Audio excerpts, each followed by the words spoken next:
Welcome back, gang. It's Deltia from DeltiaSgaming.com, and in this video we're talking Stamina Sorc. Now, this build, I'm going to cover a lot of things Stam Sorc in detail. I have made something without monster helms, without trials gear, with just crafted an overland that can solo vet dungeons and do well in VMA.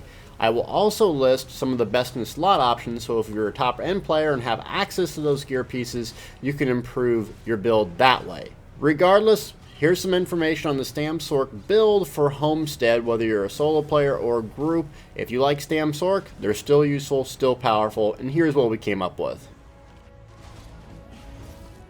First thing we're going to talk about is gear, and this is the basic starter setup that I use to solo veteran dungeons. And the reason I came with this set is because not a lot of people can access Vicious Ophidian. Vicious Ophidian for solo play is the juggernaut in resource sustain damage. So Hunding's Rage, Spriggans, I'm going to explain why I use that in a little bit, but this is just the basic setup until you get some of that better gear. So after you've done some trials, this is something you would kind of switch to in, say, Veteran Maelstrom Arena. Twin Fang Snake, a trial-specific set that outperforms Night Mother's Gaze, Hunting, Twiceborn Star. It's the cream of the crop. I don't have it. Don't do a lot of trials, so I usually use Night Mother's Gaze. Vicious Ophidian, another trials gear set. Harder to get, but if you get it, the stamina sustain is ridiculous. Beledreth, I still really like this for VMA solo since it has that burst, but you can go with some different options in PvE single target fights. So here's the group PvE loadout. You use Stormfist in single target applications since it's really good, but high mobility, it suffers. You could always switch to Beledreth or Crag. Twin Fang Snake, still the dominant 5-piece set that you want to use, but really you're going to switch to Maelstrom Daggers would be the big change here. Alright, so we come in game. I'm going to explain my gear setup and loadout a little bit more in detail and start with the starter set since that's what I have access to. Now, the reason Stamina Sorc can get away with this type of loadout is particularly because of one specific skill, and that is Dark Deal. Dark Deal, Dark Magic skill line, basically trades Magicka for health and stamina. You have to channel it, so it's 1 second, and we're going to go over the skills in a little bit, but this skill allows you to basically run no regen if you have the proper skill, the proper rotation, you're using heavy attacks, and you have actually a decent max magic pool. So that's why we can get away with it on the Stam Sorc. Now, 2 5-pieces. So Hunding's Rage. It is probably the standard, has been the standard, but there's other sets that outperform it in terms of damage. Night Mother's Gaze outperforms it in terms of damage. So why did I use this? I use this because the 5-piece weapon damage and all the subsequent item bonuses apply to your self-healing. So what I made this build for is people that struggle with stam builds and just don't know how to self-heal and survive. So this sucker will survive a lot. Now, if you wanted more damage, Night Mother's Gaze craftable is the most damage. Number 2 would be Twiceborn Star. Not everyone has access to that, but Twiceborn Star gives you a larger stat pool, a little bit less damage than Night Mother's Gaze. And Hunding's Rage, not that much damage, but it has every single bonus applies to self-healing, and it's really easy to get. The number 1 most damage producing 5-piece overland set, Spriggans. So we're going to go all divines on our traits and physical penetration. This does not apply to all of our healings, but it does apply to 1 bloodthirst. And so this is a good balance of max stats, so max stamina, weapon damage, physical penetration, and good overall healing. So that's what we went for. Now you can also see the daggers. You have a couple options here. Daggers of Agility. This is in Imperial City. You can get access to these or doing the Dungeon Finder. You can also use Leckies. They're very cheap. You want to go with the daggers, Sharpened Trape, and anything that has a 2-piece bonus to either max stamina or weapon damage. So weapon damage is a little bit harder to get. Max stamina, even a crafted 2-piece Night Silence would work until you get access to some of this gear. And this would just be the basic loadout. Weapons, you want Sharpened. The 2 enchants, weapon damage, and a Crusher for solo play since no one else is going to be applying that. Also, I go all weapon damage on my jewelry. That's pretty risky since I have basically no stamina recovery, but I have Dark Deal. So as long as I have magic to kind of siphon that off, and I'm not using a whole lot of magic abilities, you can see here about 10,000, I can maintain my resources just fine. You're going to do pretty much all divines, all stamina enchants, and if your race allows it. So the magic number for me in solo play is about 18,000 health. So I do 5 medium, 1 light, 1 heavy in order to get my max stat pool up. I'm playing an orc, so that gives me 6% max health. If you don't have an orc and you're playing on something else, what I suggest would be maybe using infused on your big, large pieces like your head, chest, and legs, and enchanting it with prismatic. Those would give you that would give you a lot bang for your buck in terms of your resources, and really you want to get that 18,000 health mark. That's what you're safe. Then you go the rest in the stamina. You can also use different food to get a little bit more max magic if you're going to rely on Dark Deal a lot more. But I found even using buy stat, which is this over here, max health, max stamina, to do just fine.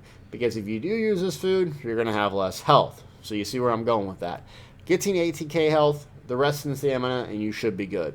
Last couple things, you want the Thief Mundus Stone as your boon, and the reason why is Crit Surge, which we're going to talk about a little bit, but it's all about healing. All about healing. And that's where the survivability comes from. It's just standing in there toe-to-toe with mobs and just out-healing the damage. And that's what the Stam Sorc really shines at. It's a really good class for those folks that just struggle with stamina, don't want to do dodge roll, roly-poly build, and just can't survive. Pick up a Stam Sorc. I'm going to show you. These suckers have ridiculously healing.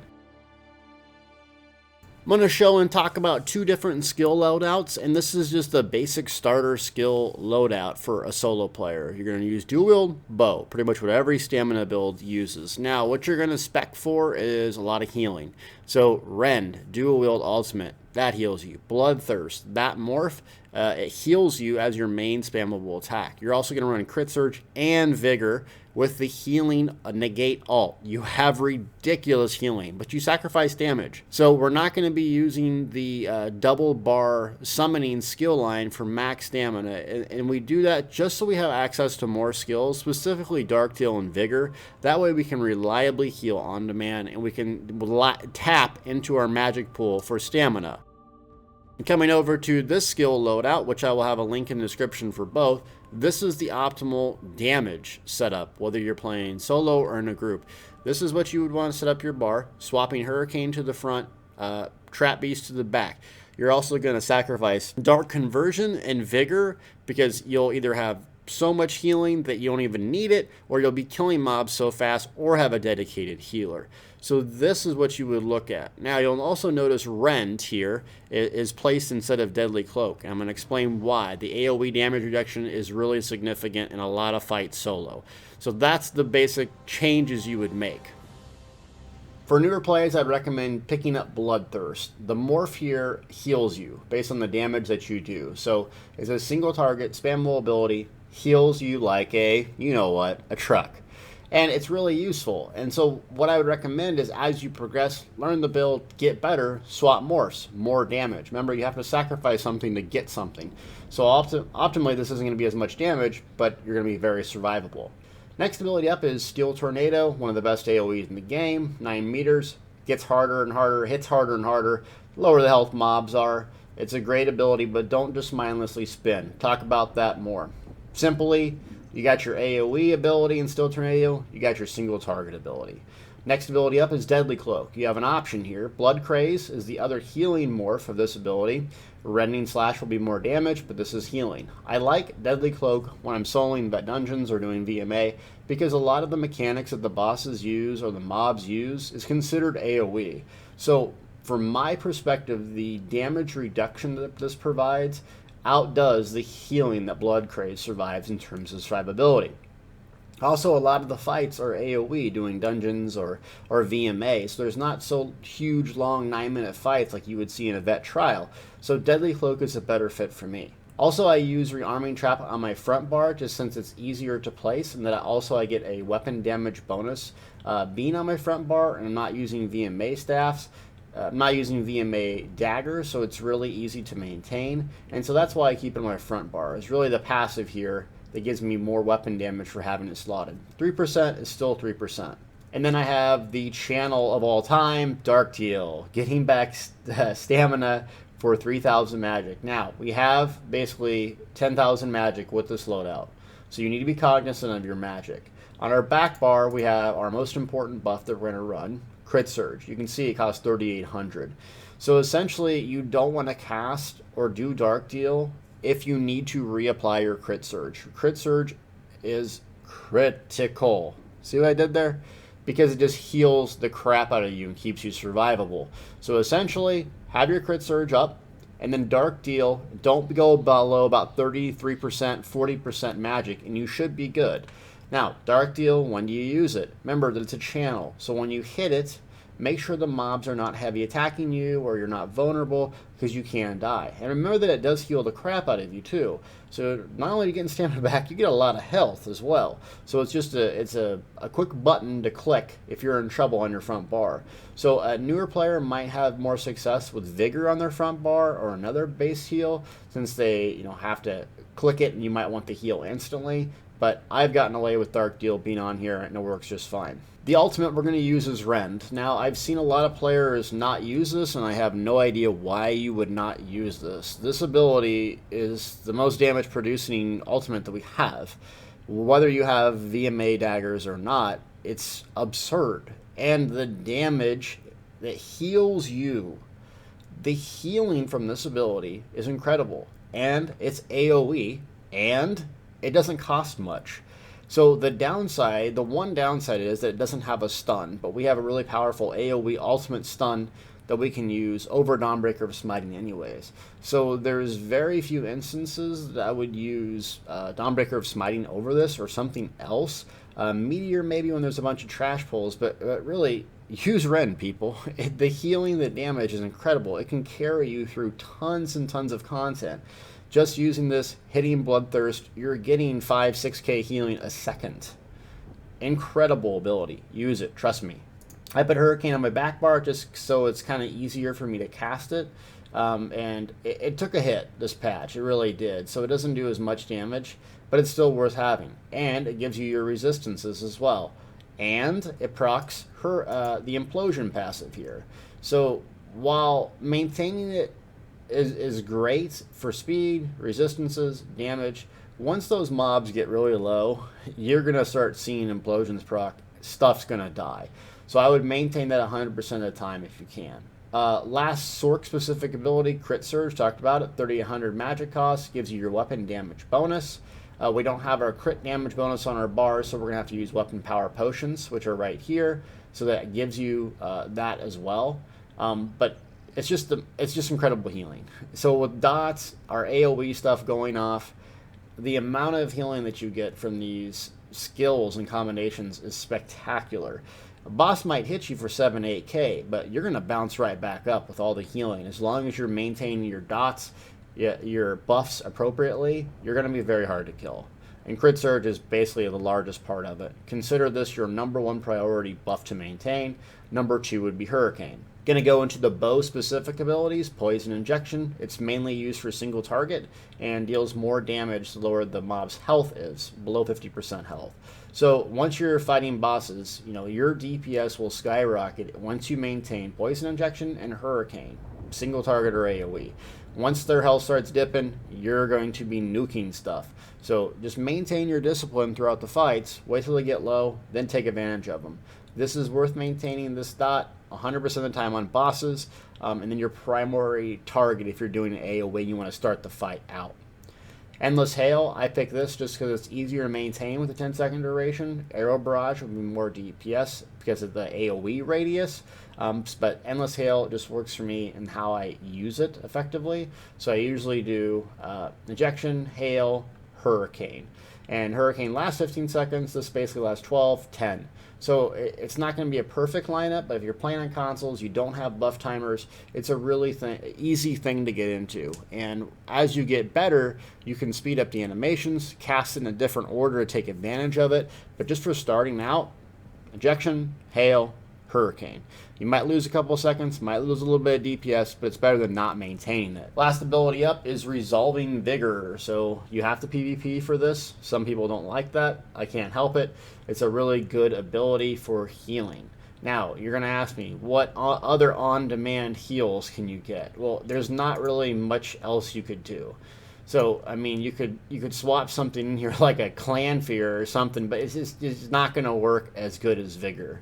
So, my suggestion would be take the time to get it. There is specifically one ability that can heal you, Draining Shot. So in bow. So if you're absolutely dead set on not getting vigor, you can use this, though it's not going to be nearly as powerful as vigor. So you can see our back bar is overkill healing. Why not have absorption field? This is an AoE stun for a very long time and heals you insane amount. So as you can see, this is our stun. This is our oh crap, I need to heal myself like a truck moment. And with all these things running, this build is going to be very forgiving. It's going to be very, very hard to die. So let's just give you an example of this. And if you wanted to take it to another level, you could always use vitality potions here, lingering health. Now this got nerfed a little bit, but it still heals you for about 900 a second for 48 seconds. So if we wanted to just go crazy, we pop one of these suckers, get our crit surge up, and then start doing bloodthirst, and just watch the healing per second. 6k, 7k, 8k. We haven't even hit a rend yet, right? So let's just keep going until we get a rend. And we're at 8k healing per second. Hit a rend. I don't know why people don't use it. Can we break 9k? Come on, 9. There we go. 9k healing a second. So, say that out loud. 9,000 healing a second. Yeah. This is incredible healing, incredibly forgiving for new players with this setup. So, you're not going to be an all-star DPS with this setup, though, because you have to sacrifice, right? So, if you're talking about specific skills that you would change here, single target, no-brainer would be Blood Craze. You would change the morph to Rending Slash. Same thing here, Dungeons and Trials, you want more damage, change Bloodthirst to Rapid Strikes. You would also take off Dark Teal and group applications because you should be getting stamina other ways, like spears, synergies, so forth.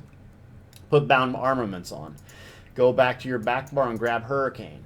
Take that, boom, swap that out for Trap Beast.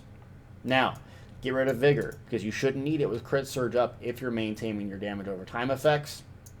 Swap this little crazy guy in. You could still have Absorption Field on there, or for like AoE trash, you could always have Shooting Star. When I say trash, I mean just a bunch of mobs that need to be cleared out, because you get ultimate back, and it's such a low cost that you can use these things almost back to back to back on Undead and Daedra. But after you get better at the build, start acquiring some of those Trials gear sets. This is kind of what your build would look like. But at the beginning, I highly recommend using the starter setup because it's just so powerful in healing. Okay, so basic rotation. Since we're not using any crit ability on our bar, you're going to use a weapon power potion. You're going to want to make sure you level up your alchemy, and at 72% critical, crit did take a hit, but we're going to run the Thief Munda Stone because of crit surge. We want to get all that healing. Remember, this is just, I'm going to heal like a truck. 3,500 weapon damage, it could be higher, but we also have a lot of penetration due to our Spriggan setup as well. And 40k stamina. So, what you would do is apply your crit surge first, apply your Hurricane, and I come in here, Endless Hail, Heavy Attack, bar swap, then Trap Beast. Now, depending on what happens, what I'm going up against would determine if I use Deadly Cloak or not. Deadly Cloak AoE is great, and some specific bosses is great as well because of the mechanics. So typically I fire this up. After those things are applied, then I do a Light Attack, Bloodthirst. Light Attack, Bloodthirst. Now you're going to do about 3, maybe 4 of those before you need to go back on your back bar and reapply the buffs. So let's do it all over again. Weapon Power Potion, Hurricane, Endless Hail, Heavy Attack, it bugged out, Trap Beast. I'm not going to use it. I have an ultimate. About the 2-second mark, I go back. Same thing. So, just getting used to it. Reapply Hurricane. Now, you're going to waste about a second of it, but it's just best to just get in the groove until you learn it. Same thing. Go back. Reapply it. It's that simple. So, Trap Beast. About 12-14 seconds when it rearms. 15 seconds for Deadly Cloak. Crit Surge is about 33. Hurricane 15. So when in doubt, keep your Crit Surge up. keep Hurricane up, keep Deadly Cloak. Those things are just mandatory. Trap Beast, if you forget to apply Trap Beast, it's okay. It's not a big deal. But Crit Surge number 1, Hurricane number 2, Deadly Cloak number 3. And if you don't know what to do, on your front bar, you got 2 abilities. One for AoE, one for single target. It's that simple. Now, for AoE specific applications, I don't use Poison Injection. What I do is I just put an Endless Hail down. Usually I will do a Trap Beast because it'll just increase my critical strike damage for all my stuff. And so then I just do Spin to Win. And then the things I'm going to maintain are Endless Hail, Crit Surge, my Weapon Power Potion. As they start going down, I might Bloodthirst one of them to get them down. And then get my Deadly Cloak back up, do some Spins to Win, and that sort of thing. And typically, remember that Rend is in front of you, right? So position yourself so you can hit both the mobs. If there's 2 right there, position yourself there. See how it goes through them? Make sure you do that. And you can see how hard Rend hits. Almost 10k on a crit. And it's just healing for insane amounts. Briefly touching on the champion point system here. 100 reduced cost, 100 into Mooncalf. You can do some over here into reduce dodge rolling, break free, and that's okay, but 100 is just really simple. Come over here and 100 into Mighty, 33 into Precise Strike since we're using a lot of crit. Don't do any piercing since I'm running Sharpened. I'm also running Spriggans, and so it's not going to reward us with a whole lot of DPS, but it can be useful to put some in there. If you're doing group play, they're running the appropriate buffs, you're not going to see any benefit running Penetration, since mobs only have 18,000. Thaumaturge, we are using a lot of damage over time effects, so we're going to pump that up with 67 points. Moving over here for PvE, just a basic setup. Tons into Hardening Elemental Defender, barely a little bit into Thick Skinned, and Quick Recovery 10. Last couple things I would talk about is leveling as this build. Leveling on this build, dual wield your friend. Very first ability, first morph, stick it on your bar, use it the entire rest of the game. Also, what you would do, one leveling this build or any other one, if you don't ever watch any of my other videos, put one ability for each skill line on your bar. So we're going to put, just whatever we can get. One Dark Magic, one Daedric Summoning, whatever. I have one dual wield ability. Now, people ask me this all the time. Put a bow ability on your bar. Because you get your skills level based on the amount of experience that you get when you kill a mob or turn a quest in or whatever, what bar you're on. So you're going to actually level your bow skill line and your dual wield, all of your class skill lines simultaneously. It's really that good to do. So when you reach 50, you don't have Daedric Summoning at 10, bow at 13, dual wield at 47. Because I've trained and talked to a lot of people that end up like that, and they have to spend countless hours getting their skill lines up, getting their passives done. Just do it this way, it's much, much easier. A couple other tips I would give you is Stormcalling is your most advantageous skill line, so I usually put the ultimate overload on my front bar just to get more XP for it. Not necessarily to use it, but just getting more XP. Starting off, this Storm Atronach, if you don't have Meteor or Rend or whatever, this thing can do a lot of damage single target, so I'd pick that. On your back bar, Oh Crap button, Absorb Magic, super effective, especially when leveling. But the main thing that you're going to want to do is get that dual wield and get these 2 morphs right away. Bloodthirst, Blood Craze makes leveling so much easier. Also, I'm not a vampire or a werewolf. A werewolf is good for PvE and PvP. I haven't experimented with it DPS-wise, but it can be very effective. Vampire PvE I shy away from. It just doesn't seem, the extra little stamina that you get, stamina recovery, doesn't seem worth it in comparison to all the fire damage, so I wouldn't really recommend that. Shadow is going to give you bigger crits, but remember, this is centered around self-healing, and so having reliably crit 70% plus is really good. Races that you want to go with. Now, I love Orc. PvE, PvP, it's just a great balance because of the passives. Max health and stam. Imperial is going to give you more than this. Healing, receive, and health recovery. Believe it or not, health recovery can be very, very useful when paired with like things like Troll King and so on. Swift recovery, increase your damage with melee attacks. That's good, but it's not all attacks. And then the last thing is reduce sprint cost, movement speed. That's mainly for PvP. So what I would recommend, Red Guard is the best probably all around PvE, and some would say PvP. It doesn't have the health to go with it, but it has a ridiculous amount of sustain. Red Guard's a solid choice. Imperial, solid choice, just a ton of stats. If you play this build with a Breton, you can do it, right? But if you're trying to do optimal stuff, I would probably go Red Guard, or if you want to do a little PvE and PvP, I would go Orc for sure. Well, gang, that is the build. Try it out. Let me know how it is. I'm going to show you and explain to you how to play it in part 2.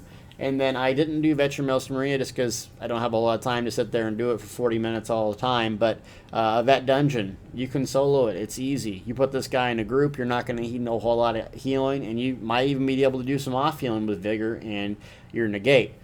Optimize some of the spec, get better at the rotation than me, you're doing good DPS. So Stamina Sorc, it's here to say, it's great PvE. Is it the absolute most DPS? No.